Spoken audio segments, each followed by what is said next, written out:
And trust the process. Trust the process. This process.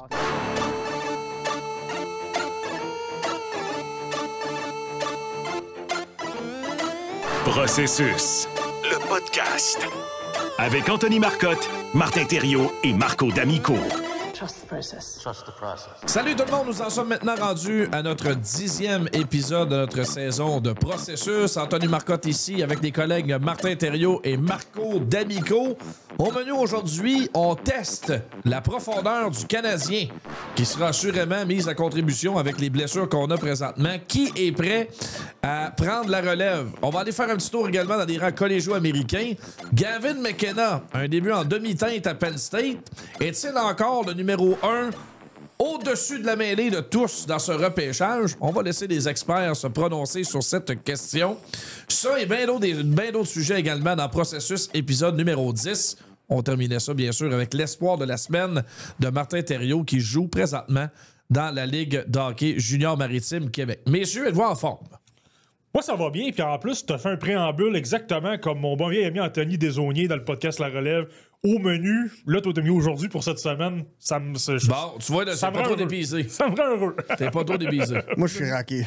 Totalement raqué. J'ai fait mon tempo en fin de semaine, là, l'abri d'auto. Là. Ouais. Puis je m'attendais pas à ce que ça soit aussi dur, monter un tempo. Ça, là, il y a une unanimité. On pense tous que c'est facile. Le jour où tu te mets les deux mains dedans, tout le monde trouve ça dur. J'ai fait ça durant toute mon enfance avec mon grand-père parce que lui, il était paysagiste. Mais la première fois que je le fais moi-même, puis je me suis rendu compte qu'aujourd'hui, c'est rare, d'habitude c'est l'inverse, mais aujourd'hui, les tempos sont faits encore plus forts qu'avant, à cause du vent, à cause de tout. Fait que, ouais, mettons que j'étais raqué samedi, puis après ça, je me suis pointé au Centre Bell. Ça cognait des clous à la fin du match. Puis moi, ben, pendant le match, j'ai comme développé un orgelet. Fait que là, si vous me voyez cligner des yeux plus que d'habitude, j'ai une douleur à l'œil gauche là, qui est depuis 48 heures, mais bon, on va survivre. Inquiétez-vous pas, ça va bien aller.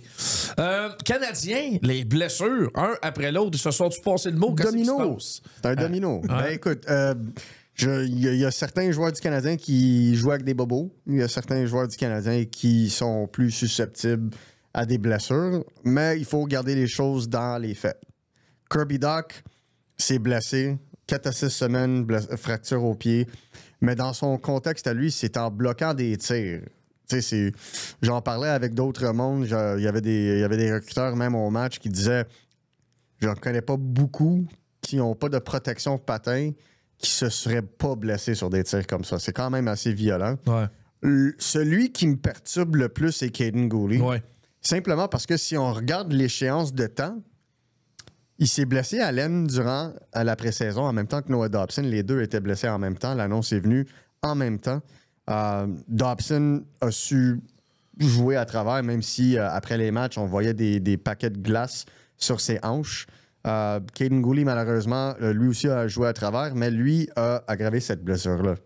Puis là, on sait exactement d'où était la blessure côté laine. On a essayé de faire un rehab, mais quand on voyait qu'il n'y avait pas de progrès, il n'y avait aucun choix de faire une chirurgie, mais tu venais de gaspiller 4 semaines de rehab alors que la chirurgie aurait pu être faite il y a 4 semaines et qu'il serait en train de revenir au jeu dans les 2 ou 4 prochaines semaines au lieu de 8 semaines.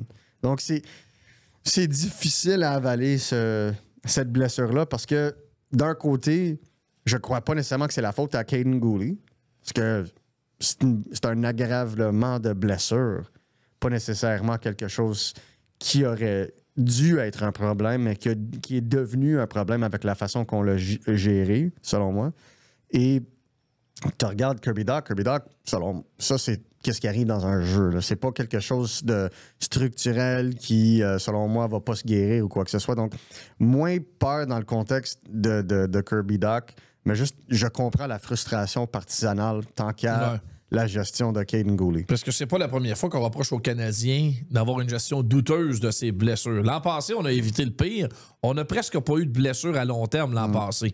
À part Guhle, vous allez me dire. C'est souvent les mêmes suspects, par contre, qui reviennent sur la table lorsqu'on parle de blessures. Il y a eu 3 joueurs en pré-saison qui ont eu des blessures à l'aine.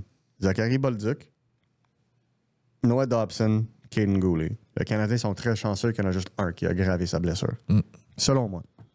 Ben, à un moment donné aussi, je veux dire, au niveau des blessures et tout ça, c'est quelque chose qui est un peu à noter. Je veux dire, dans le cas de Kirby Dach, je suis un peu intrigué de t'entendre, Marco. Tu sais, il a bloqué le fameux tir et tout ça. Contre Dallas, il en a bloqué un également. Moi, j'ai l'impression que c'est peut-être là que ça a commencé. C'est le pied droit. Ouais. By the way, confirmation. Ouais. Pied droit. Ouais. Puis je sais pas si tu te souviens, là, tu sais, ça y a pris un bon 2-3 minutes au banc à chasser la douleur et tout ça. Donc, tu sais, oui, il y a eu le tir sur lequel finalement ça s'est aggravé, il s'est blessé, là. Mais il y a un peu cette séquence-là aussi. La semaine passée, il en a mangé de la POC, Kirby Dach. Je pense qu'on peut se le dire, mais. C'est dommage, parce qu'il est plus impliqué que jamais, je trouve. C'est dommage parce que selon moi, c'était le joueur le plus constant. Ça en dit pas long, là. La semaine passée, c'était pas nécessairement beau à regarder le CH.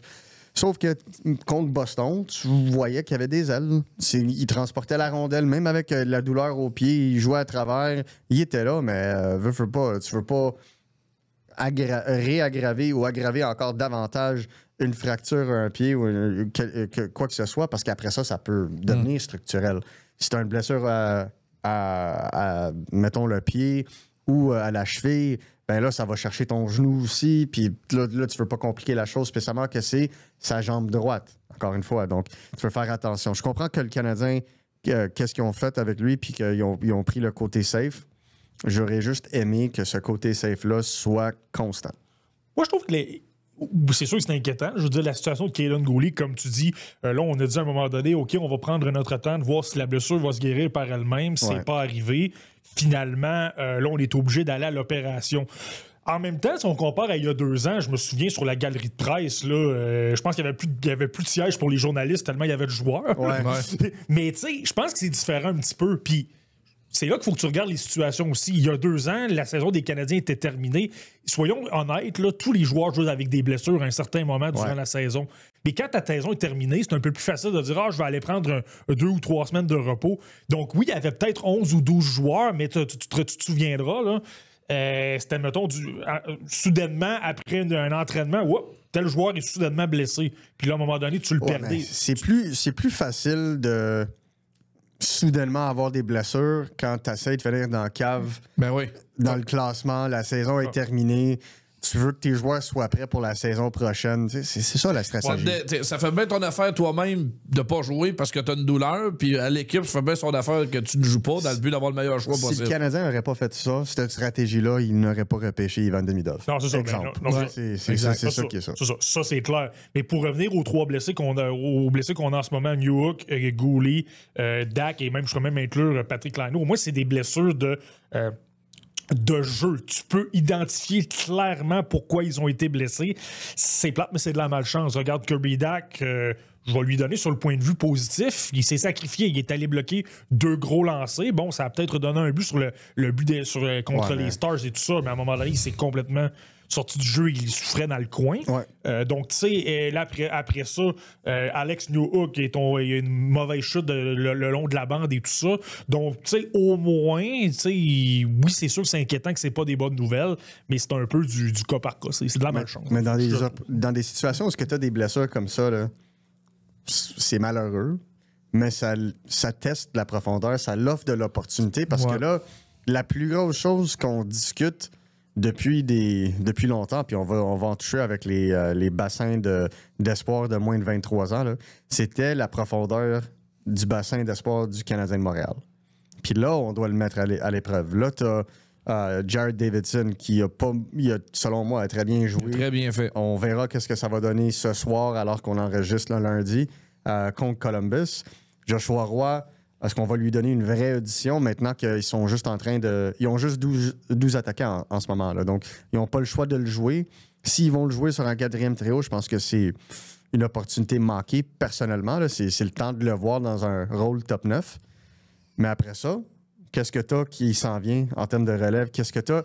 S'il y a un autre blessure, c'est qui que tu rappelles en ce moment? C'est qui que tu rappellerais s'il y aurait une autre blessure aujourd'hui? Ben moi, présentement, c'est soit Alex Belzile ou un contrat Laurent Dauphin. Ça vous donne une idée à quel point l'étoile de Owen Beck est en train de pâlir à Laval et à quel point Florent Jacquet, il y a plus de bas que de haut depuis le début de la saison. Je pense que le jeune homme est un petit peu ébranlé par la fin de son camp d'entraînement. Faut qu'il se ressaisisse. puis qu'il retrouve un petit peu là, son air d'aller de la saison dernière. Quoique, ce que j'ai vu cette semaine de Jack High, j'ai presque regardé tous les matchs du Rocket. Il vient de connaître une belle semaine avec le Rocket de Laval. Donc ça, c'est positif, mais ça m'amène à te parler de Owen Beck, Marty. Je vais essayer d'admettre que je reste sur mon appétit solide depuis le début de la saison. Je le reconnais plus. Sur mon appétit, écoute, on dirait que ça fait une semaine que j'ai pas mangé. C'est épouvantable, là. Et écoute, Owen Beck, c'était l'un des préférés à son repêchage 2022. Je l'avais 26e, a été repêché 33e. C'était quelqu'un que je ciblais pour les Canadiens, pas au 33e rang, au 26e rang, je me souviens à l'époque.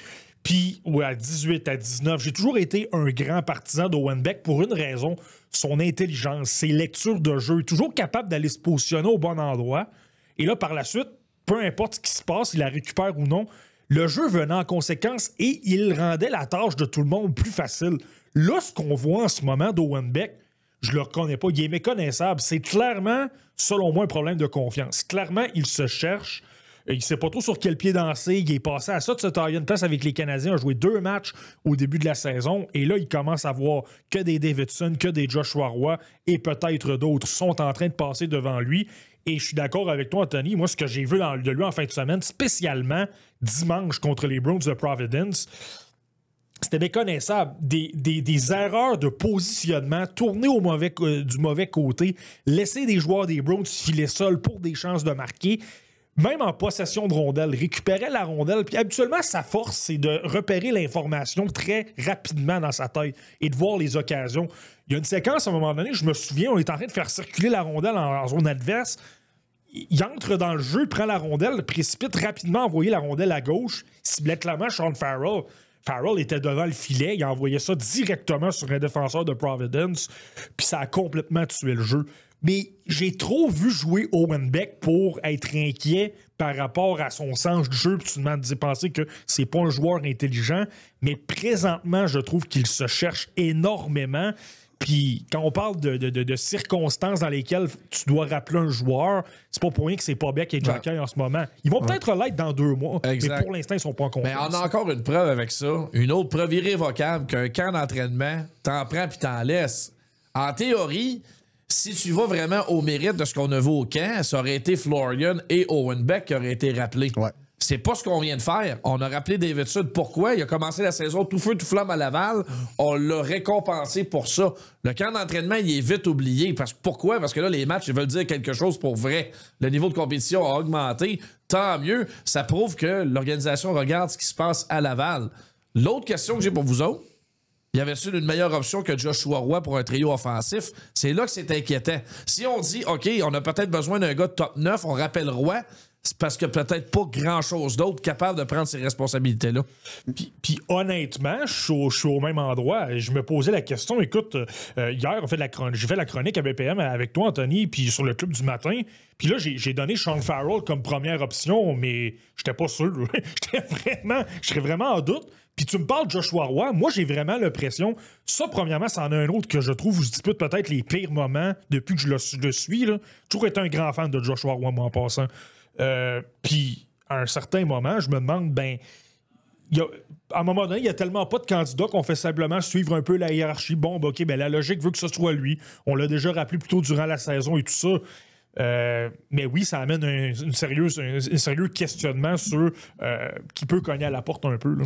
Ouais, puis écoute, je pense que tu dois voir qu'est-ce que tu as avec lui. Je pense que c'est vraiment la dernière chance. Après ça, tu vas devoir prendre des décisions. Je pense que aussi, lui et son agent vont devoir prendre des décisions aussi parce que c'était un espoir de premier plan jusqu'à l'année passée.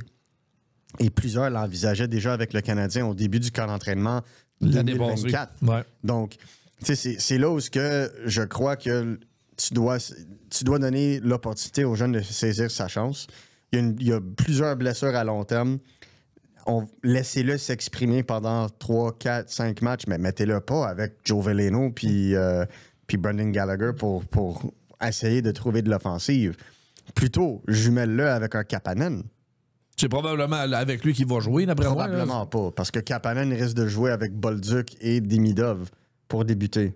Donc, il va jouer avec Anderson. Il va jouer avec Anderson puis Evans. Donc, une partie du problème, c'est il n'y a pas vraiment d'espoir de premier plan que le Canadien peut rappeler. Mais comme à Laval, comme à Montréal, autre que le premier trio, il n'y a pas de force au centre.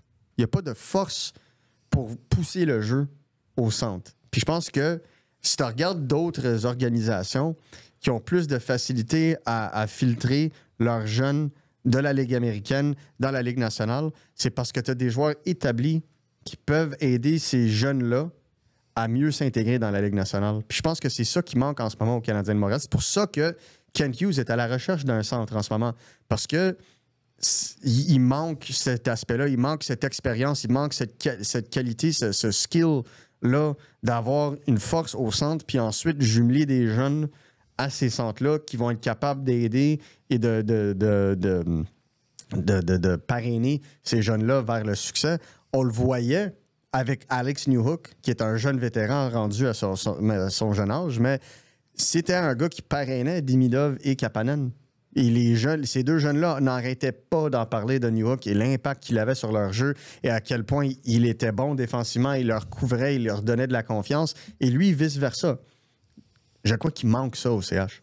C'est ça qui manque de plus en plus parce que, et je les aime bien, Anderson, Evans, Gallagher, je les aime bien, c'est des guerriers, c'est bien beau, mais c'est pas eux qui vont mettre des jeunes dans la bonne chaise ou de les mettre dans des bonnes positions pour se démarquer.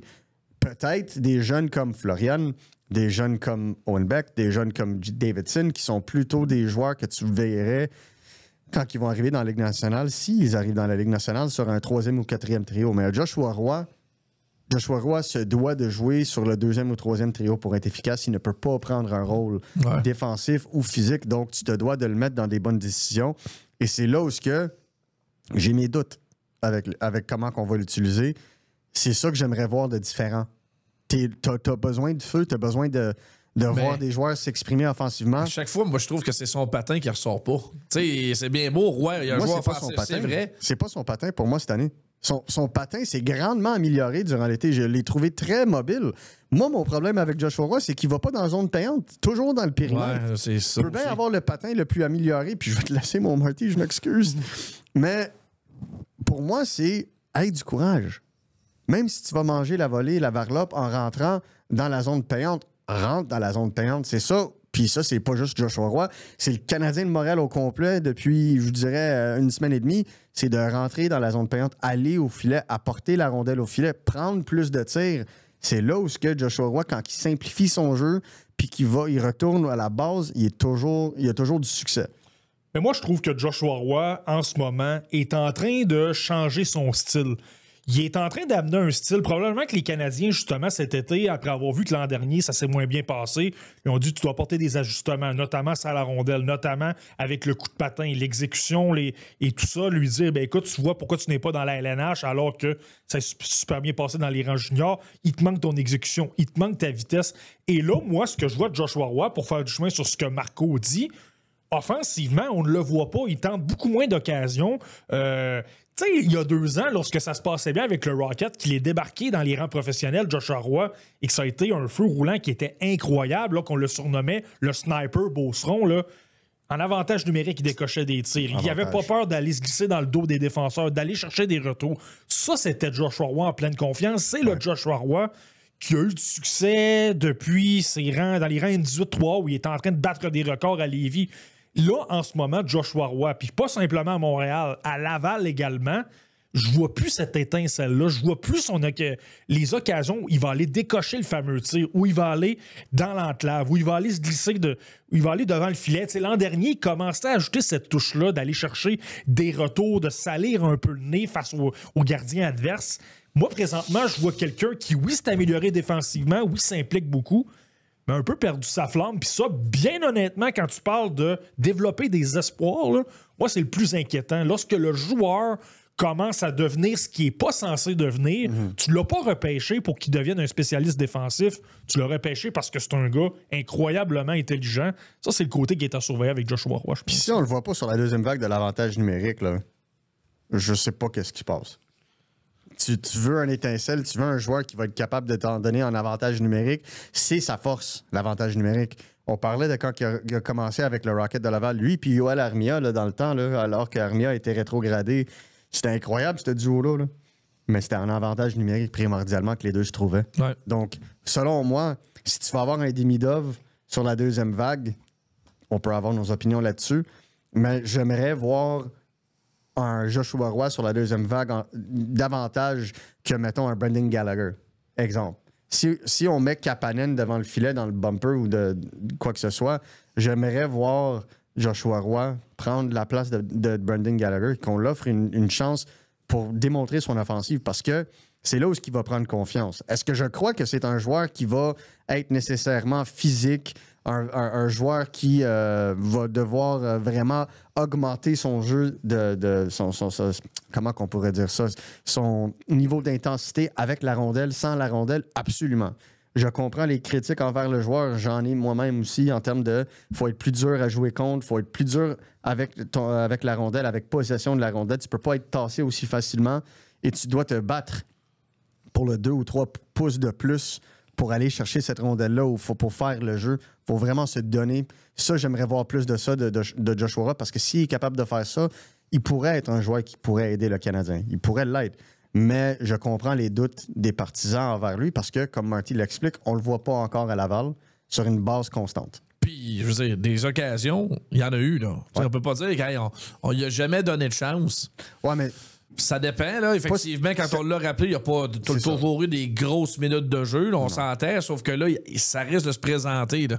Je vois mal comment ça se présentera pas pour lui, parce que là, il va jouer, c'est certain. Là. Et il n'y a pas 50 options. Là. Mais si Demidov jouait 10 minutes par match à 5 contre 5, alors qu'il était le magicien en avantage numérique, est-ce qu'on va vraiment voir Joshua Roy avoir sa chance? C'est là où j'ai certains doutes. C'est là où je suis très intéressé à voir la suite sur les 4 à 6 semaines à suivre avec ces jeunes-là. Est-ce que c'est simplement pour boucher des trous ou est-ce qu'ils vont vraiment avoir l'opportunité? Ouais. Puis selon moi, c'est là la différence entre un club qui est en reconstruction versus des clubs qui ont maintenant des attentes envers eux. Puis comment est-ce que tu balances ces deux-là? C'est un très beau casse-tête pour Martin Saint-Louis. J'ai très hâte de voir comment il va distribuer les minutes. Ouais, puis c'est ce qui m'amène à ma question suivante. Est-ce que le climat actuel est propice à une transaction? Oui, mais le Canadien n'a pas le gros bout du bâton et pas en tout. Non, parce qu'il y a d'autres équipes qui se retrouvent un petit peu à connaître un début de saison, coup-ci, coup-ça, qui pourraient être tentées de faire la même chose à ce point-ci. Ouais, mais écoute, Elliot Friedman en a parlé sur son 32 Tot ce matin que le Canadien, en faisant son pitch envers David Kampf pour essayer de l'apporter à Montréal, il a décidé bien sûr de signer avec Vancouver. Je pense que c'est très bien écrit dans le ciel. Le Canadien se cherche un deuxième centre. Et même si on essaie de vraiment... Même troisième centre rendu là, mais même si on essaie de calmer le jeu sur cette réalité-là et que le Canadien ne veut pas nécessairement que cette nouvelle soit affichée pour le grand monde, c'est une réalité, je m'excuse. Le Canadien au centre, on l'a vu contre Boston, se sont fait maltraiter au centre. On l'a vu contre Dallas. On l'a vu spécialement aussi mardi passé quand les Kings étaient en ville. C'est la faiblesse organisationnelle du club. Et si le club n'est pas 100% sûr que Michael Hage va devenir le centre du futur, et on va se le dire maintenant, Alexander Jarofsky ne sera pas vraisemblablement un centre dans la Ligue nationale, même s'il joue au centre à UFA. Je pense que Marty va être d'accord avec moi là-dessus.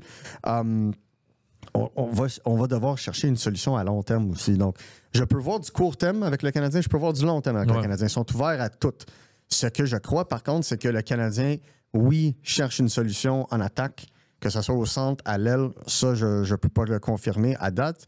Mais ce que je peux dire, c'est oui, c'est effectivement propice à une transaction. Maintenant, le problème dans cette démarche-là, tous les clubs vendeurs attendent les clubs qui ont une baisse de régime très, très subitement. Et je donne un exemple, les Flames de Calgary. Tout le monde regarde du côté de Nazem Kadri. Les Flames n'ont aucun intérêt à faire une transaction hâtive dans le cas de Kadri. Ils n'ont même pas encore décidé de le transiger. Le proprio n'a pas encore signé sur l'idée de transiger Nazem Kadri. Ça va prendre une offre qui va convaincre l'état-major et les propriétaires de Calgary de transiger les Flames de Calgary. Donc, tu sais qu'il va y avoir une guerre d'enchères dans son cas. Est-ce que les Canadiens vont vraiment rentrer dans une guerre d'enchères, vendre certains espoirs de premier plan ou des atouts de premier plan pour essayer de guérir une situation à court terme? Je sais pas.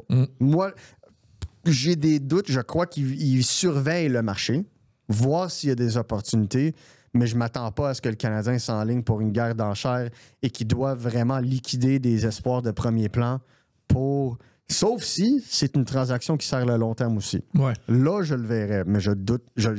Selon ce que j'entends, ces transactions à long terme-là, il n'y a pas grand club, puis je dirais il n'y en a pas un à date, qui aimerait faire une telle transaction en ce moment.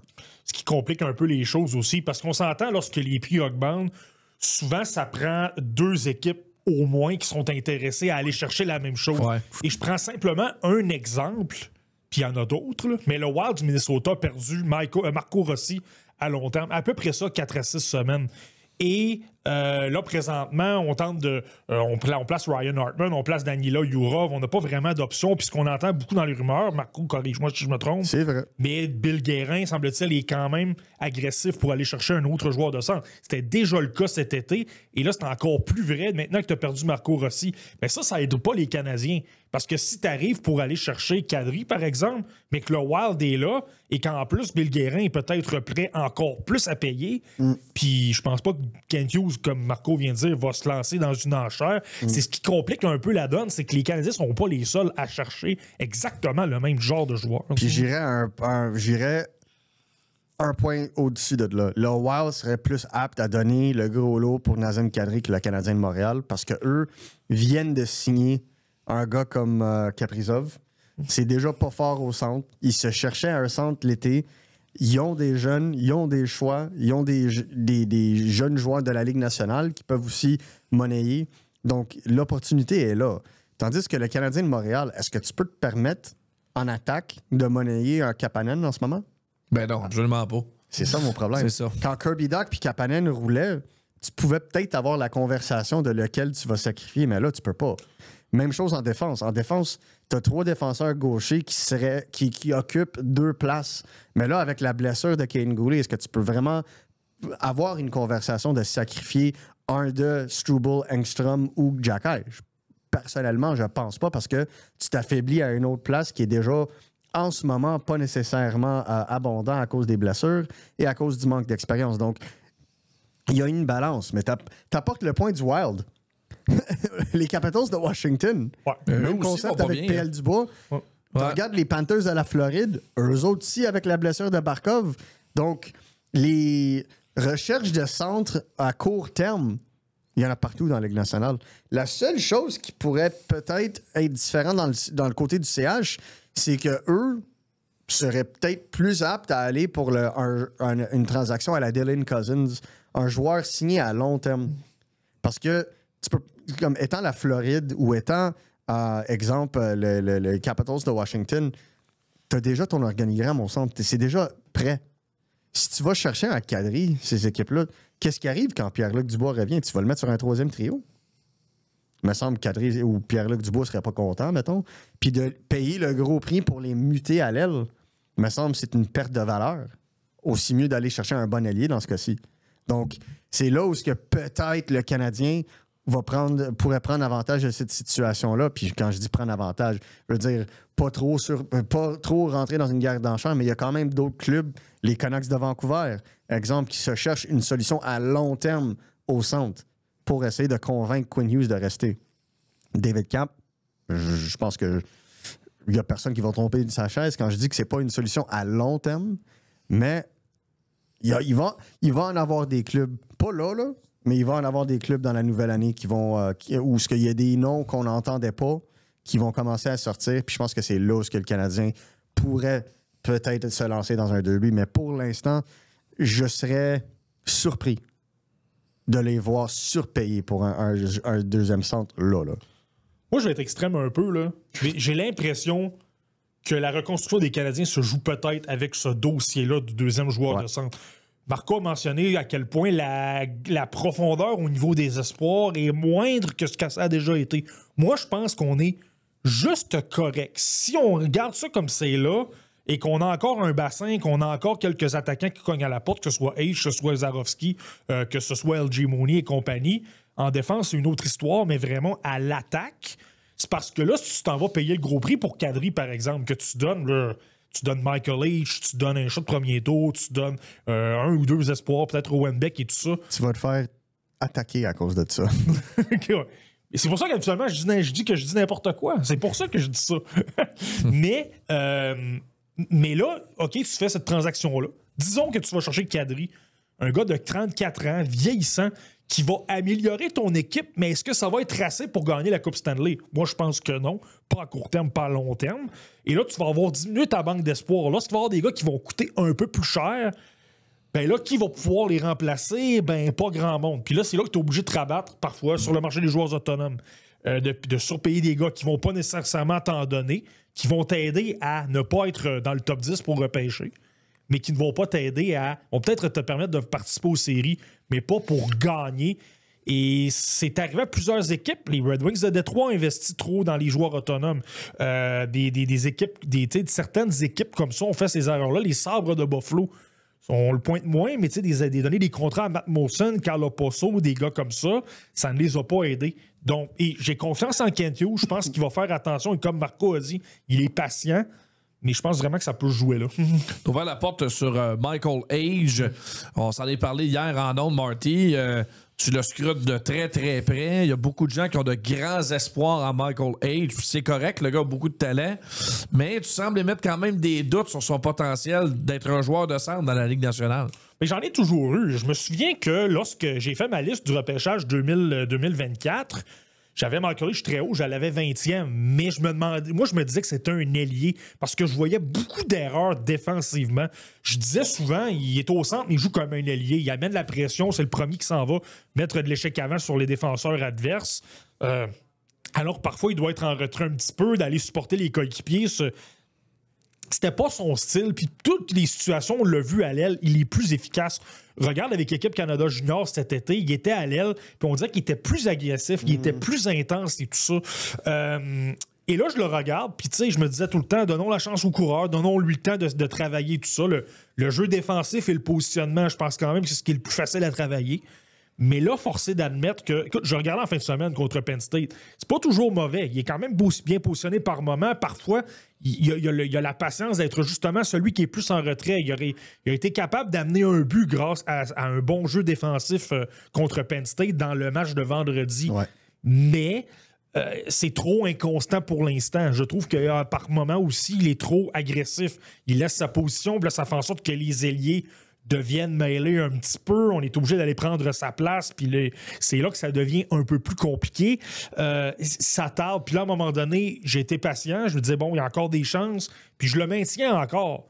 Mais là, on commence à arriver au moment où ça se peut à un moment donné que je dise, là, OK, finalement, je pense que mon opinion de son pré-repêchage est davantage valide. C'est un ailier, tout ça, tu sais, le temps commence à manquer un petit peu. Là. Si tu commences à te poser des questions dans les rangs mineurs, c'est pas bon signe. C'est juste ça. Puis, tu sais, moi, j'ai eu l'occasion de parler avec son coach, Brandon Norato, et il m'a dit, écoute, le potentiel pour qu'il devienne un centre dans les rangs professionnels est toujours là. Il a besoin de travailler sur sa capacité de rentrer dans les zones payantes, un peu comme on a parlé avec Joshua Roy, mais avec possession de rondelle. Trop souvent, Michael Age va rentrer dans la zone et, comme par lui-même, va se faire tasser vers le périmètre. Et je pense que c'est une des grosses faiblesses, puis ça, c'est catégorique d'un ailier. Tu rentres dans la zone, tu tasses vers l'aile, puis après ça, tu essaies le jeu vers le centre.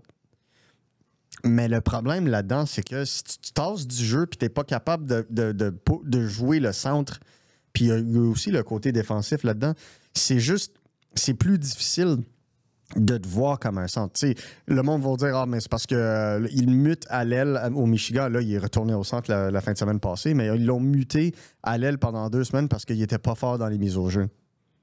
Non. Non, ça n'a rien à voir avec ça. Il est comme ça dans les mises au jeu. Je pense qu'il était à quoi? 47% maintenant. Donc, c'est pas la fin du monde côté mise au jeu. Là. C'est correct. C'est juste de la façon qu'il joue. Puis c'est rien de mauvais. Moi, personnellement, je pense qu'il va être un joueur de top 6. sans problème. Je pense que ça va être un joueur qui va apporter de la rapidité, un joueur qui va apporter un très bon tir, qui va être très intéressant en avantage numérique et sa rapidité. Écoute, c'est un des joueurs que j'adore regarder en termes de son patinage avec rondelle. J'adore comment il fait ça. Puis c'est pour ça que le monde le voit comme un centre, parce que sa capacité de transporter la rondelle est élite en mouvement. Et je pense que c'est vraiment une coche de plus.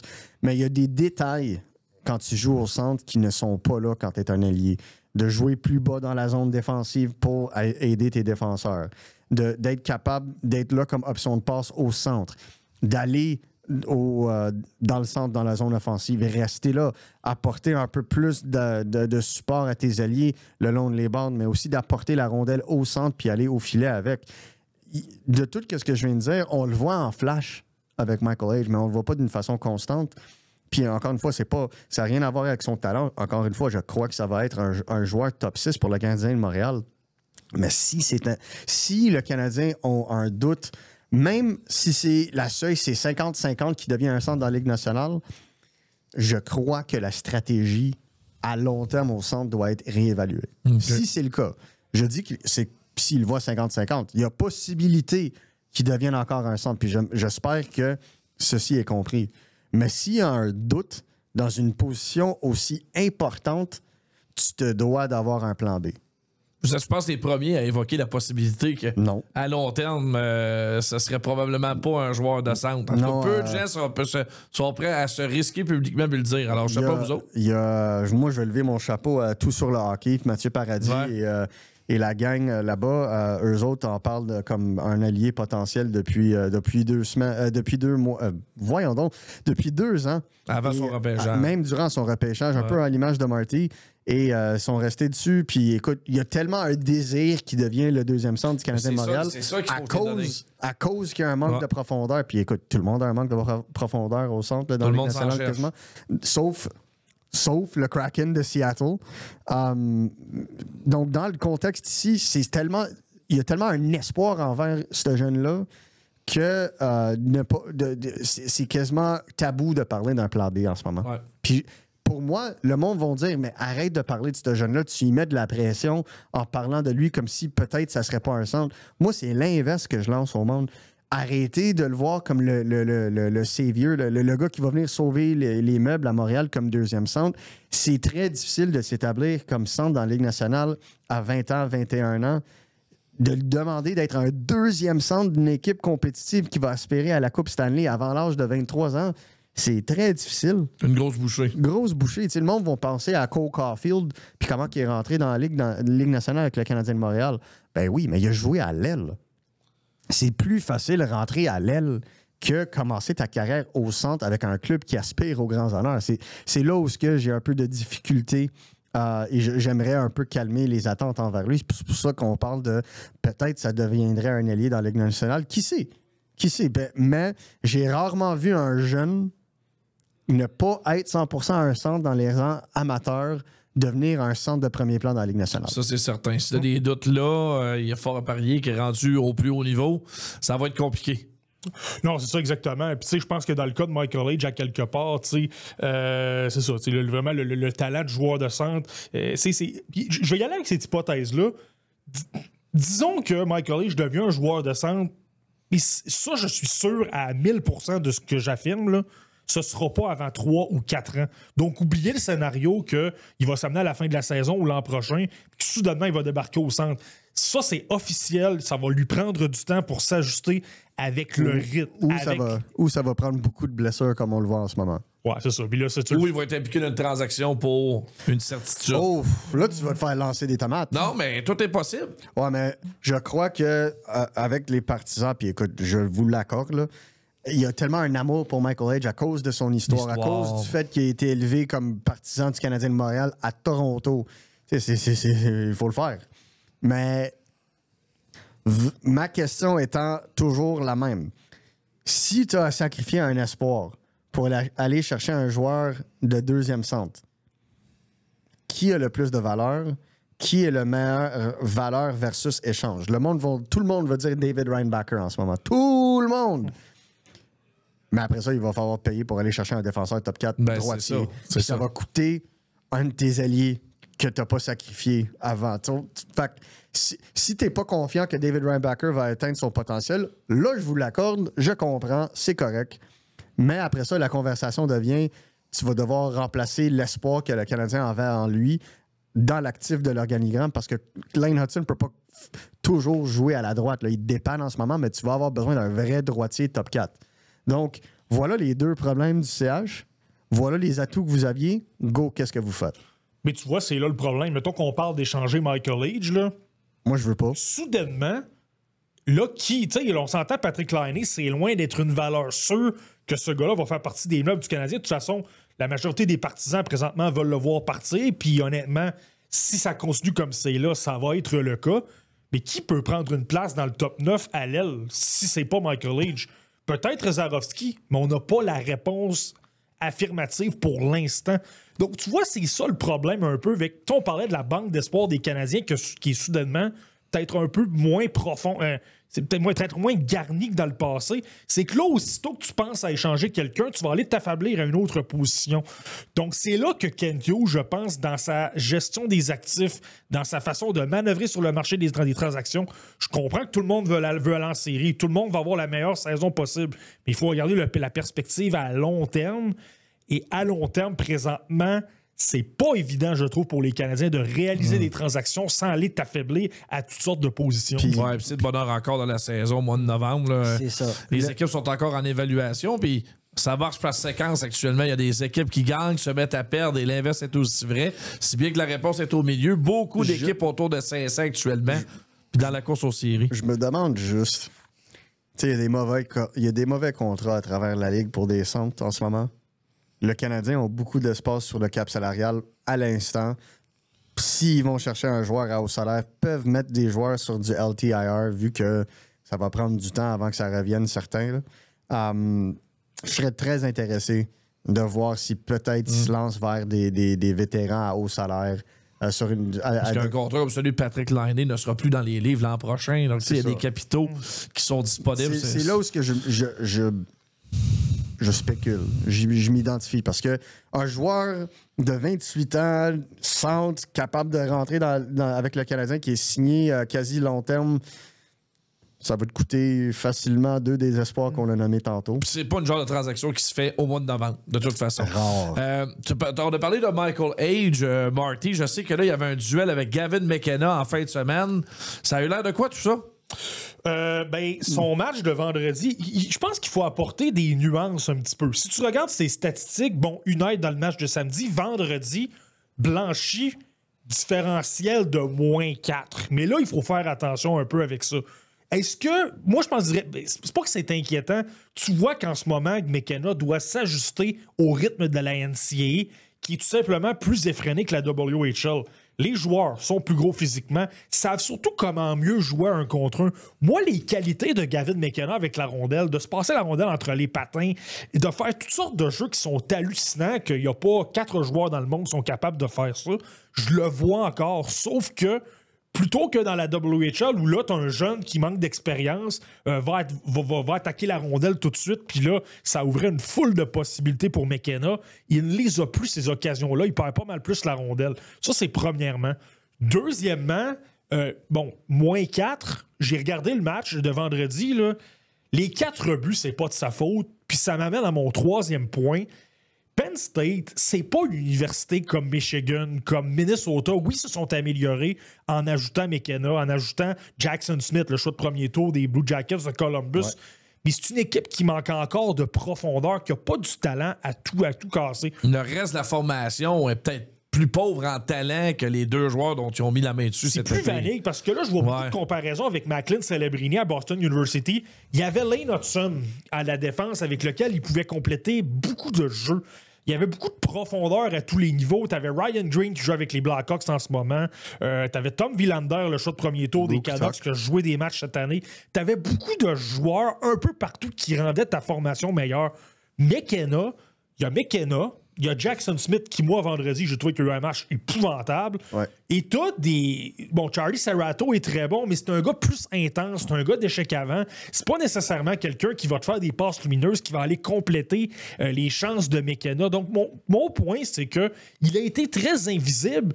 Mais, je veux dire, la rondelle était continuellement dans sa zone et quand McKenna, il n'est pas capable d'avoir la rondelle, soudainement, tu le vois un peu moins. Donc, je dirais simplement, oui, c'était un peu timide, puis oui, tu vas en voir plus un peu depuis le début de la saison, mais c'est un peu normal parce que je me rends compte que la NCAA, pour un joueur de petit gabarit, c'est pas mal plus compliqué qu'on peut le penser. Tu sais. Y a-tu vraiment petit gabarit, par contre? Quand même 6 pieds 1. 170 livres. Moi, je parle vraiment plus du gabarit. Lui, il va falloir manger les pâtes à la nonna bientôt. Là, mais est-ce que, sans dire qu'il est menacé pour le premier rang, est-ce qu'on peut commencer à avoir une discussion face à ça?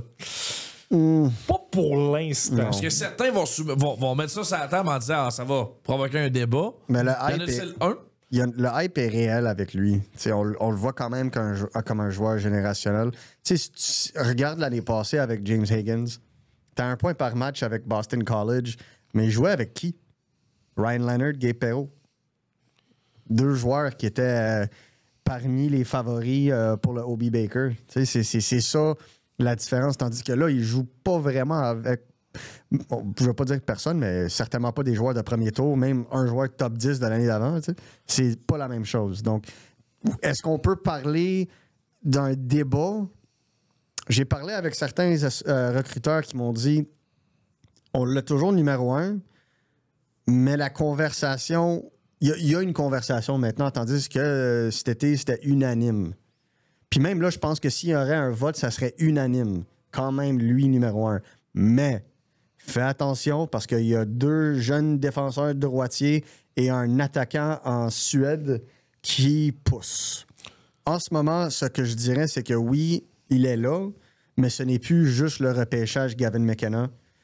Les clubs qui vont finir dans le bas 5, bas 10 vont être très, très bien récompensés cette année. Je pense que j'exclurais pas un Belchus aussi. Mais c'est pour ça que je te dis, c'est pour ça que je suis allé 10, là. Parce que je me suis dit... ça fait 5, là. Oh, mais je peux en aller, là, parce que on va avoir une entrevue sur le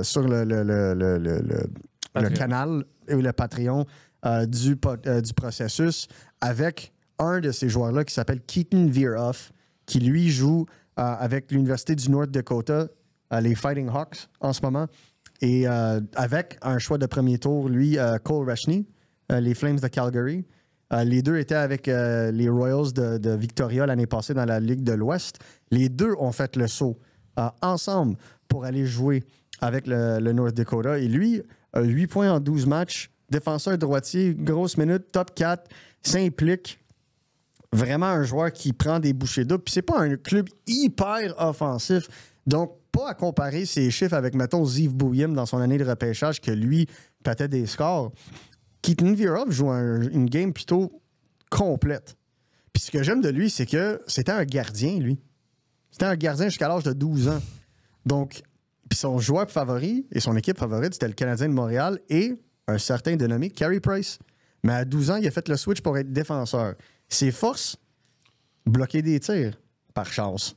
Et aussi un tir foudroyant à la pointe. C'est un bon tireur. C'est un joueur qui est capable de transporter la rondelle. 6 pieds 4, maintenant 215 livres à 17 ans. Dans une année normale, tout le monde le verrait au top. Mais là, tu as un Gavin McKenna. Et c'est là où je dis la conversation devient un peu plus floue, parce que Gavin McKenna, on s'attendait tout feu, tout flamme. Mais je pense que on a juste simplement sous-estimé l'impact d'un joueur comme McLean Celebrini à l'âge qu'il avait dans la NCAA à 17 ans, dans son année de repêchage. Idem pour Adam Fantilli. Pour moi, c'était 2 années de repêchage dans la NCAA où ce qui était à 1 point, quasiment 2 points par match. Je sors pas ce mot-là, là, mais en termes de performance de la NCAA, c'était quasi générationnel. Ouais, puis on voit le résultat que ça donne maintenant dans la Ligue nationale. Dans les avec deux cas. Celebrini, oui. Celebrini. Fantilli en arrache, tranquille cette année. en arrache un peu cette année, mais à l'image de son club. Ouais. Mais écoute, ça s'enligne quand même pour une carrière. Il va avoir toute une carrière. C'est ça. Mais tu vois, moi, je trouve que la différence entre Fantilli, Celebrini et McKenna, je reviens au gabarit. C'est une ligue qui est plus compliquée physiquement qu'on le pense. Et là, McKenna, 170 livres, tu le vois dans les bagarres en contre un, c'est plus compliqué. Pas mal plus de pertes de rondelles. Il est moins à l'aise. Puis ça va venir. Je veux dire, il y a simplement 17, il va avoir 18 ans au mois de décembre. Alors que Fantilli et Celebrini étaient des gros bonhommes. Puis je vais te donner un autre exemple, moi, de joueur peut-être un peu plus petit, qui a eu de la difficulté, pas son année de repêchage l'année suivante, Will Smith. Ça n'a pas été évident au début de la saison. Première moitié de saison, là... il y avait très peu de points. Beaucoup de gens remettaient pratiquement en doute pourquoi il avait été repêché 4e au total par les Sharks. Puis après les fights, moi, c'est pour ça que je regarde toujours après les fights. Là, premièrement, l'effervescence du championnat mondial junior est passée. Ouais. Tu as eu Noël pour te reposer un petit peu, pour recharger les batteries, tout ça. Tu arrives, et là, je le prends au niveau scolaire, dans la saison d'hiver, tu peux te reconcentrer un peu plus, tu sais plus à quoi t'attendre et surtout, les matchs importants s'en viennent. Ouais. Les matchs inter-associations sont pratiquement tous après Noël. Ouais. Et là, tu as des matchs importants. Bon, si t'es dans la région de Boston, tu as le Beanpot, tu as les séries de la NCAA qui s'en viennent, éventuellement le Frozen Four et tout ça. C'est ce qui... Donc, et un gars comme Will Smith, dans sa deuxième moitié de saison, à 18 ans, avait explosé. C'est comme ça qu'il s'est retrouvé par la suite dans la LNH.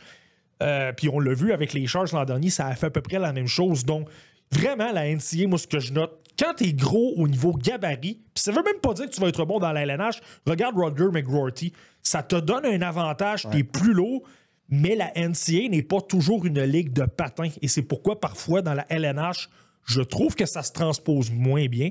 Donc, dans le cas de McKenna, moi, j'attendrai un peu avant de dire que ce ne sera pas le premier au total. Puis j'aime qu'il utilise il aime l'exemple de Will Smith parce que qu'est-ce qui a changé aussi avec Will Smith, c'est qu'on l'a mis avec Cutter Gauthier. Cutter Gauthier, on se souvient, cette année-là, battu le record pour un joueur en termes de marqué en termes de but, right?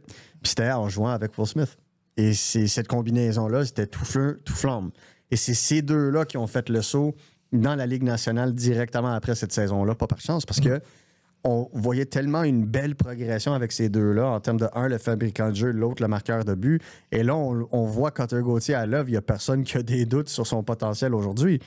Mais c'est parce que tu arrives à un autre niveau. Tu prends du galon. Tu t'habitues au système.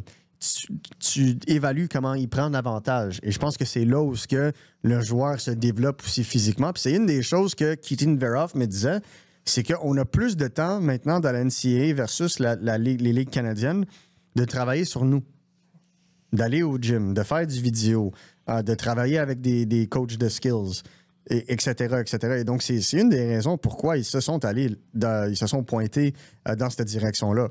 Moi, vraiment, qu'est-ce qui va être l'élément déclencheur pour moi là, en termes de l'évaluation et sa progression, c'est de voir à quel point il est capable d'en prendre la force physique durant cette saison-ci, parce que ça risque d'être la seule saison qu'il joue dans la NCAA, parce qu'un premier choix au total, on le voit, même les moins hypés commencent tous dans la Ligue nationale. Donc, j'ai hâte de voir comment il peut prendre plus de physique et comment il va être capable de s'adapter dans la deuxième moitié de la saison, où ce que c'est plus physique, c'est encore physique davantage. Et c'est là où tu vas voir la différence entre qu'est-ce qu'il est capable de faire. Parce qu'on reprochait un peu la même chose à Connor Bedard l'année passée, le moment qu'il jouait des grosses équipes ou que ça deviendrait un peu plus serré en termes de jeu, on le tassait du côté. Là, aujourd'hui, il attaque le centre. Il se lance dans le débat. C'est une différence de style aussi, puis ça prend un niveau d'adaptation. Intéressant de vous entendre. On va suivre sa saison. C'est déjà assez intéressant comme ça de le voir progresser. On va faire une très courte pause. Tout de suite après, on termine notre top 10 des banques d'espoir de 23 ans et moins dans les équipes de la Ligue nationale. Et Barty nous présente son espoir de la semaine. Processus. You win! Avec Anthony Marcotte, Martin Thériault et Marco D'Amico. OK, on poursuit deuxième segment de Processus avec Marty et Marco. Ça a été tellement bon l'an passé, la semaine passée, c'était tellement rempli de contenu qu'on a arrêté ça après 7 équipes. Là Là, il nous reste le top 3 des meilleures équipes. Le pipeline des espoirs de 23 ans et moins. Allons-y avec le rang numéro 3, Barty. Donc, au troisième rang, je l'ai mentionné la semaine dernière, j'avais dit que c'était très serré avec les Canadiens. C'est Anthony Desaulniers qui m'a aidé à trancher. J'ai pris les Blackhawks de Chicago, troisième rang. Puis la raison pour laquelle je les ai mis devant les Canadiens, j'aime beaucoup Ivan Demidov, il est extraordinaire, mais c'est parce que Connor Bedard, selon moi, il est peut-être une coche au-dessus.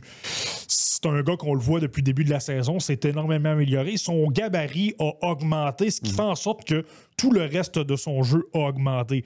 Donc évidemment, tu as Connor Bedard. Les trois équipes que j'ai devant, là, ils ont un joueur qui n'est pas simplement excellent.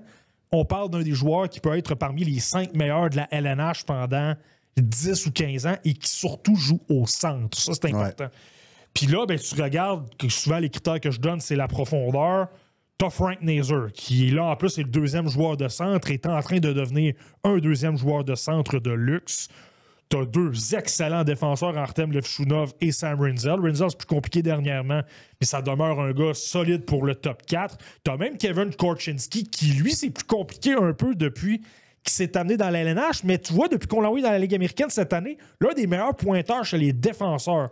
Donc ça, c'est déjà un gros élément. Et là, par la suite, t'as même certains gars de profondeur, donc un Ryan Green qui joue, un Oliver Moore, t'as des gars dans la Ligue américaine qui peuvent peut-être pousser, là.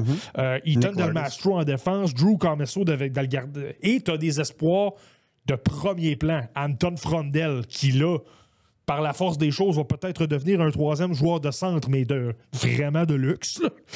Et c'est ça. Et là, par la suite, Marek Van Acker, Sacha Boisvert, l'excellent Mason West que j'adore, qui est en finale du championnat universitaire secondaire au Minnesota, comme quart arrière au football, mais qui est gros, qui a une vision de jeu absolument incroyable. Nathan Bain, que j'aime énormément. Vaclav Nestrasil. Tu sais, du talent, il y en a. Il y a du stock. Il y en a épais. Exact.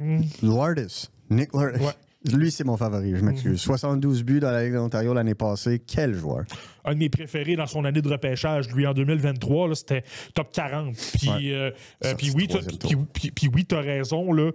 Moi, Nick Lourdes en a un autre très bon, un excellent tireur, puis quelqu'un qui est plus fougueux, quelqu'un qui travaille pas mal plus dans les deux sens qu'on peut le penser. Vrai. Donc, pour toutes ces raisons-là, les Blackhawks, évidemment que c'est pas tout le monde qui va réussir à percer la formation. Il y a trop de joueurs, puis on va faire des transactions. Ouais. Mais si la moitié de ces gars-là atteignent et sont capables de remplir les attentes, bien clairement, tu le vois, c'est quoi le plan de Carl Davidson? C'est d'avoir un top 6 comme ça qui va être ensemble pendant des années qui ont surtout le même âge. Ah, mais c'est certain que quand tu es un club qui n'échange pas tous ses choix de premier tour pour, je dirais pas sauter des étapes, mais peut-être faire avancer ta reconstruction plus vite, comme mettons le CH, tu as plus d'espoir, tu as plus de chances de qualité.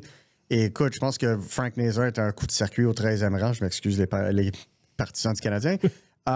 Je crois aussi que tu regardes Sam Rinzel, même repêchage 2022, tout un choix en fin de premier tour. On peut débattre sur le choix de Levchunov, mais à date, il joue quand même bien. Là. Il est allé chercher beaucoup de ses points en avantage numérique grâce à Connor Bedard. Mais il commence à trouver sa confiance dans la Ligue nationale. Donc, tu es allé chercher...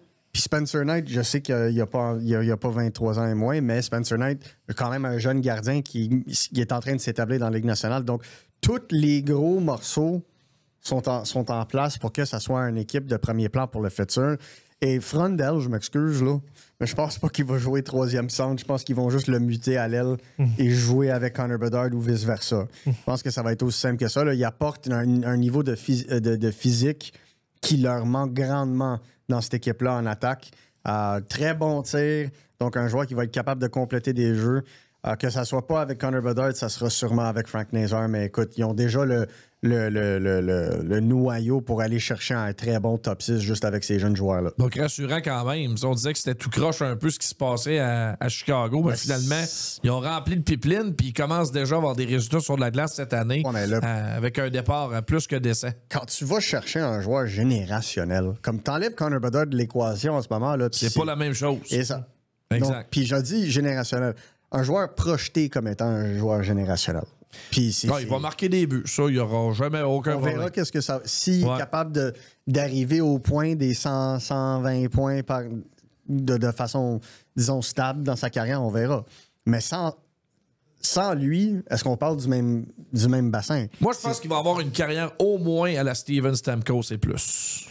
Ah, moi, je pense Au que moins. plus. Ouais, c'est ça. Moi aussi, je pense que plus. Ça, c'est le minimum, Stamkos. Ouais. Mais Quand même. moi, Plusieurs Coupes Stanley. Ma seule question, Marqueur de but. c'est-tu au centre ou non? Je pense que c'est au centre. Moi, personnellement, je lui aurais fait commencer sa carrière à l'aile parce que défensivement, c'était pas idéal. Je trouvais que trop souvent, c'était pas le premier replié.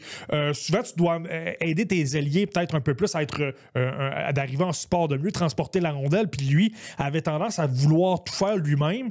Puis avec son gabarit, ben, il se faisait étouffer pas mal, que ce soit à la ligne bleue ou que ce soit dans les coins. Là, je trouve que cette année, au moins, il a énormément amélioré. Il est capable de pas mal plus attaquer les zones dangereuses parce que justement, son haut du corps est plus fort. Il est capable de mieux se protéger un contre un. Donc, je pense que son avenir est au centre, mais je pense que ça va avoir pris un peu plus de temps. Là.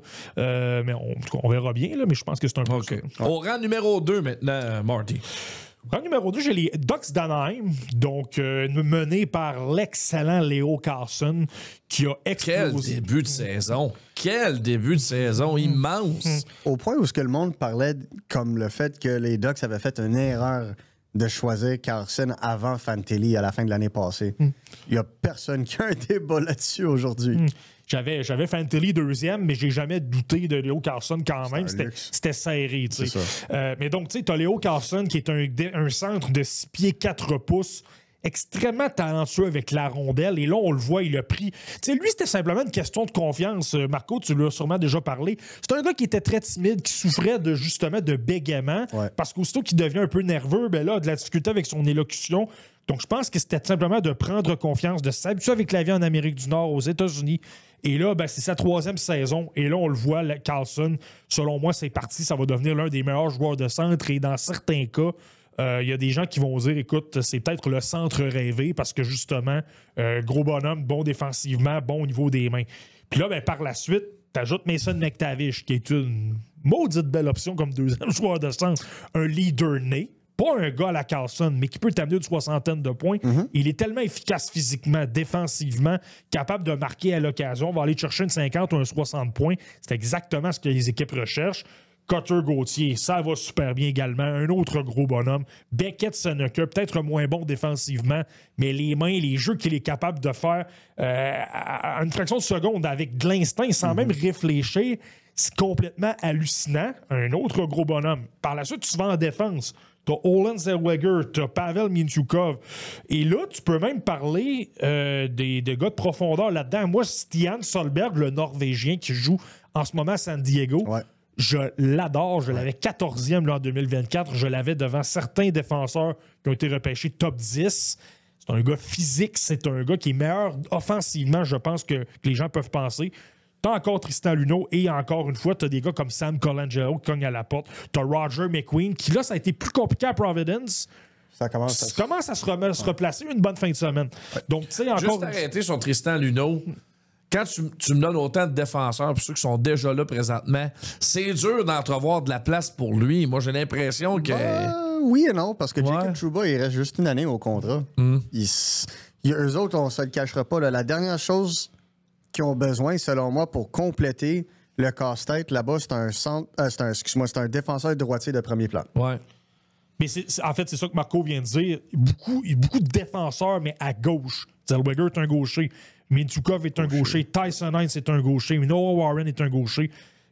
Luneau, avec Drew Allison, est peut-être l'un des seuls droitiers. Là, le problème, c'est qu'Allison va bien à Anaheim en ce moment. Warren, il est droitier. Warren est droitier. Moi aussi, je n'étais pas certain. Warren est droitier. Mais Warren n'est pas un défenseur projeté de premier plan. Non. Donc, beaucoup de bonnes options de top 4. Parce que même Zellweger, tu peux le jouer à droite.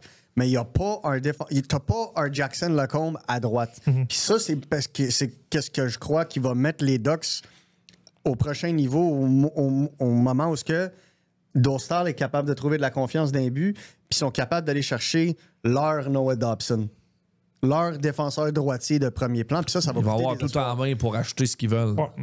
Roger McQueen, c'est une pièce maîtresse dans une transaction comme ça. Tu sais, le monde, cet été, se disait les Ducks sont allés chercher, ont repêché Roger McQueen. Tu sais, ça veut dire que le temps de Mason McTavish à Anaheim peut-être tire à sa fin. Moi, je pense que c'est une excellente monnaie d'échange qui se garde pour le futur s'ils ont besoin, parce qu'au centre, t'es comblé 1, 2, 3, 4 pendant les 4-5 prochaines années. T'as pas besoin de bouger ça. Ou ce qu'ils ont vraiment besoin, c'est un défenseur de premier plan qui va être capable de remplacer Trouba au long terme. Alors, solide à toutes les positions, même leur gardien. Je pense que Dostal peut être là longtemps comme gardien numéro 1. Un gars qu'il ne faut pas oublier dans la banque des gardiens de but, Damian Clara, 20 ans, un Italien là, qui joue en Suède, 6 pieds, 6 pouces environ. Je le trouve très, très bon techniquement. Je pense que Dolstal a quand même la pôle en ce moment. Mais n'oubliez pas, Damian Clara, c'est un gars qui peut se retrouver à un moment donné devant le filet, je pense, pour les Ducks. Là. Moi, je ne l'oublierai jamais. Et finalement, l'équipe de première position. La première place, c'est les Sharks de San Jose. Je veux dire, là, en ce moment, tu as Macklin Celebrini. On le voit qu'est-ce qu'il est en train d'accomplir. Plusieurs personnes pensent qu'il est en avance sur Connor Bedard pour être le joueur générationnel. C'est l'un des... C'est même pas l'un des jeunes meilleurs. C'est même pas l'un des meilleurs jeunes joueurs de la Ligue, c'est l'un des meilleurs joueurs de la Ligue, point. Donc, tu es obligé de le placer. Et là, évidemment, par la suite, les Sharks, ben, c'est la profondeur. Et là, tu as autant des joueurs établis que des joueurs qui s'en viennent. Will Smith, Michael Misa. J'inclus William Eklund, qui a 23 ans, donc il est encore dans le portrait. Ouais. Même si ça fait plusieurs années qu'il est là, et c'est un excellent ailier de premier trio, plus petit en gabarit, mais j'ai souvent vanté à quel point il était plus fort sur la rondelle que ce que les gens pensent. Ouais. Sam Dickinson se retrouve en défense. Yaroslav Askarov compte encore là-dedans. Shakir Muhammadulin également, des gars de 23 ans.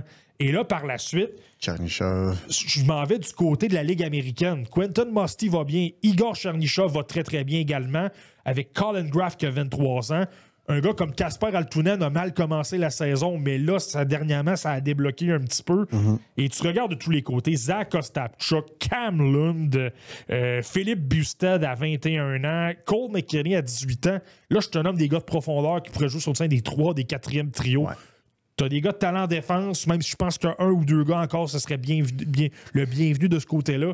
Mais on a tellement de joueurs de haut niveau et t'as peut-être le meilleur joueur de haut niveau dans les moins de 23 ans. Donc, c'est pourquoi je vais avec les Sharks. Si ça s'enligne vers le bas du repêchage cette année aussi, là, si ça s'enligne, le bas du classement, le haut du repêchage cette année, c'est une très belle année de se chercher un défenseur droitier de premier plan.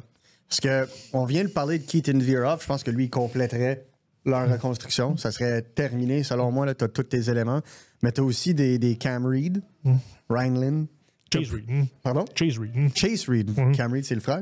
Non, c'est pas. Aucun lien de parenté, mais c'est le choix des prédateurs de l'an dernier. C'est ça, ouais. C'est pour ça que je me disais, comme les deux jouent dans la Ligue d'Ontario, si je me trompe. C'est ça, ouais. Mais c'est. Quand tu regardes Chase Reed, c'est aussi le gabarit, l'offensive, exactement le style que aime jouer San Jose. Keaton Virov viendrait compléter une paire formidable avec Sam Dickinson pour une décennie ou plus à venir. Tu sais, ça leur manque ça. Puis ils sont déjà le premier bassin, puis je suis d'accord. C'est déjà le numéro 1 pour moi. Puis s'ils sont capables d'aller chercher cet élément-là, on pourrait parler d'une possible... rivalité pacifique entre eux et les Ducks pendant encore 10 ans. Et ça risque d'être très intéressant. Fort intéressant. À suivre pour... on en fera d'autres, des top 10 de la sorte en lien avec les espoirs. Je pense que c'est bien apprécié par nos auditeurs. On va compléter notre podcast de cette semaine avec ton espoir de la semaine. On s'en va dans mon patelin de Victo avec Yegor Shilov. Ben oui, écoute, je n'ai même pas été au Max Poutine encore, là, mais j'ai ça, Yegor Shilov, qui m'a impressionné beaucoup. J'ai regardé le match de dimanche plus attentivement, mais évidemment, samedi, 5 points contre les Cataractes de Shawinigan, clairement une équipe contre laquelle il est à l'aise. Mais moi, la raison pour laquelle je voulais revenir sur Yegor Shilov, c'est un gars que j'ai surveillé énormément depuis le début de la saison. J'ai eu l'occasion de le voir en personne au match des meilleurs espoirs à Sherbrooke. Puis tu sais, c'est pas le plus éclatant au niveau de l'effort. Je veux dire, tu penses que parfois il se traîne un peu les pieds, mais moi j'ai l'impression que c'est un peu plus de l'intelligence. Je pense un peu, puis je compare pas du tout Shilov à ce joueur-là, mais regarde Nick Suzuki. Parfois Nick Suzuki, il n'est pas toujours la pédale au plancher, tout ça, mais calcule un peu mieux ses angles, calcule un peu mieux comment il attaque le porteur ou comment il est un peu plus passif. Et j'ai l'impression que Shilov, parce que parfois on peut lui critiquer peut-être un peu son coup de patin, mais moi j'ai regardé des séquences en ligne droite où il avait l'occasion de partir d'un point pour s'en aller mettre de la pression. J'ai trouvé que Je te dis pas que c'est le plus rapide, mais je trouve qu'il est quand même convenable. Et là, par la suite, au niveau de son sens du jeu, à quel point il est capable de créer des choses offensivement, c'est hallucinant. Il est très mobile, c'est quelqu'un qui a une belle conscience de l'espace. Autant s'il a un joueur devant lui ou qu'il l'a dans le dos ou qu'il l'a de côté, capable de pivoter de tous les côtés et faire n'importe quel geste technique. Très, très bon pour retenir son élan aussi. Moi, c'est ce qui... Plus ça va, plus c'est ce qui m'impressionne avec Sheilov. À quel point il va toujours faire un petit geste supplémentaire pour semer le doute. Donc, tu penses qu'il va tirer et là, soudainement, déplace la rondelle. Pas de grand-chose, de peut-être 2 ou 3 pouces. Puis parfois, c'est suffisant pour semer le doute dans la tête des défenseurs ou du gardien de but. La seule chose, c'est défensivement. Tu vois, dans le match de dimanche, j'ai trouvé que Sheilov, contre les Olympiques de Gatineau, il s'est fait passer des bonnes tasses de café, là, où il était peut-être un peu trop agressif, puis le joueur arrivait pour déborder. Mais tu vois, quand on parle que c'est un espoir de premier tour, qu'on entend de plus en plus résonner son nom, je l'ai vu 5e dans une liste la semaine pas plus tard que la semaine dernière, là, donc c'est très ambitieux. Je pense qu'il y a une raison, c'est qu'en ce moment, du côté de Victo, à défaut d'avoir du succès nécessairement au niveau des résultats, quoi qu'on a eu une belle fin de semaine, mais le spectacle qu'on a du côté de Victo, là, avec Sheilov, avec Alexei Vlasov et compagnie, là, ça vaut le détour, disons. Tant mieux pour les Tigres qui ont connu vraiment une saison difficile l'an passé. Ouais. On dit du côté de Victo qu'on a bon espoir de l'avoir 2 ans Sheilov avec les Tigres. Ben écoute, c'est pas une mauvaise idée en tant que telle non plus. Là. C'est pas... Tu sais, comme on a parlé avec Gridin, qui lui a fait une année, puis après ça a fait son saut, mais lui... Il était déjà repêché, lui. C'est ça, exactement où je m'en allais. C'est qu'il a joué sa saison de 18 ans dans la Q. Je pense que 2 ans, c'est amplement en masse. Je pense que même Caleb Desnoyers joue sa 2e année, son année de repêchage plus 1, comme on dit, en ce moment. Donc, pas de stress. Avec lui, je vois l'argument, on le voit glisser sur la glace assez souvent, mais c'est aussi pour pas se compromettre, parce qu'il y a aussi eu des critiques tant qu'à son jeu défensif, où ça l'attire de jeu en transition. Donc, de pas trop se compromettre. Un peu comme Nick Suzuki se faisait critiquer, là, on le disait. Il n'a pas un bon coup de patin. Non, c'est parce qu'il se laissait glisser. Il prenait son temps, il observait la situation parce que tu veux vraiment porter un peu plus d'attention au jeu défensif. Les recruteurs en parlent à ces jeunes-là pour leur dire on aimerait voir ci, pourquoi tu fais pas ça? Pourquoi si ces questions-là, ça rentre dans la tête du jeune, puis tu te dis OK, il faut que je travaille ci, il faut que je travaille ça. Puis les jeunes Russes qui viennent dans la Ligue américaine, dans la NCAA, puis même aussi dans la Ligue canadienne, se font toujours dire un peu la même chose. On ne les apprend pas, cette structure défensive qui passe par le centre dans les rangs juniors russes. Donc, quand tu arrives ici, c'est certain qu'il y a une période d'adaptation, mais une des choses qu'on les apprend, c'est fonce pas à 10 000 à l'heure. Prends ton temps, scanne la situation, observe qu'est-ce qui est devant toi et ensuite attaque. Ça, c'est où ce que je trouve que le côté cérébral du jeune ressort le plus. Et c'est pour ça que j'aime regarder ces matchs-là. C'est parce que ce genre d'approche-là se transmet très bien dans les rangs professionnels parce que ça démontre non seulement un désir d'adapter son jeu et être coachable, mais aussi être capable d'attaquer la glace qui est devant toi. Et petite anecdote, parce qu'on a parlé un peu à Sheilov, genre du match des meilleurs espoirs à Sherbrooke et tout ça. Petite anecdote, on a demandé, et puis de ce que j'entends parler, il commence à bien se familiariser avec la ville de Victoriaville, avec son nouveau chez lui, si tu veux. Puis là, on lui a demandé s'il avait commencé à apprendre des mots de français et tout ça. Il dit, j'en ai appris quelques-uns, peux-tu me donner des exemples? 2 mots dont je ne mentionnerai pas, un qui commence par T, l'autre commence par C, Poutine et merci. Donc, très à l'aise, le Yagoshi. C'est parfait. Pour moi, c'est une phrase, ça. Moi, écoute, toute ma jeunesse, c'était T, C, Poutine, merci.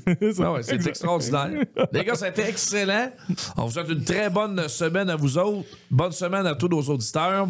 Et on se retrouve absolument la semaine prochaine pour le 11e épisode de Processus. N'oubliez pas que le Patreon est toujours ouvert avec des entrevues exclusives et le fameux Q&A à toutes les semaines que les boys s'apprêtent d'ailleurs à enregistrer. Quant à moi, je vous dis à la semaine prochaine. Salut! You win. Processus.